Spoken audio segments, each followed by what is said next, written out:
మనసు అంటే ఏంటి, అసలు మనసు చేసే గోల్ ఏంటి, మనసు అందరికీ ఉంటుందని అందరికీ తెలుసు. దానివల్ల ఏమైనా తీవ్ర ఒత్తిడికి లోనవుతూ దాని ద్వారా ఆధ్యాత్మికతను ఎలా చేరుకోగలము, మనసు గురించి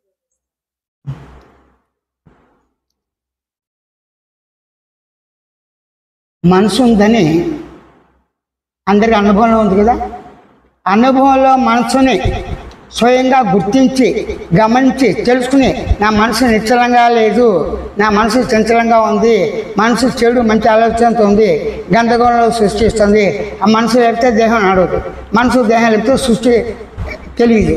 కానీ మనసు మీద దేహం ఆధారపడింది, ఇంద్రియాలు ఆధారపడ్డాయి. ఆ మనసు ఇంద్రియాల ద్వారా గమనించింది, గుర్తించింది, తెలుసుకుని అన్నింటినీ కూడా అనుభవిస్తుంది. ఈ అనుభవంలో సుఖం దుఃఖం అన్నీ వస్తున్నాయి.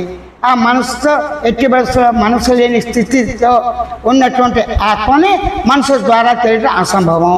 కానీ మనసు శుద్ధి నిశ్చలత చేసి సజ్జన సాంగత్యంతో మంచి పనులు చేస్తూ ఆ భక్తి కర్మ యోగ జ్ఞానాలతో మెల్లగా నచ్చ చెప్పి ఆ మనసును వశం చేసుకుని స్వాధీనం చేసుకోగలిగితే, కంట్రోల్ చేసుకోగలిగితే అప్పుడు ఆ మనసు శుద్ధమైపోయి అది ఈ సంసార సాగర్ నుంచి బయటపడేయడానికి అవకాశం ఉంటుంది అని ఇంతకుముందు వాళ్ళు చెప్పారు, శాస్త్రాలు చెప్పినా కొంచెం ఇటు అటు చెప్పారు.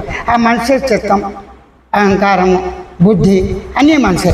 మనసు విన్న 2 రోజులు లేదు, ఇంతవరకు మనసు అవగాహన చేశారు.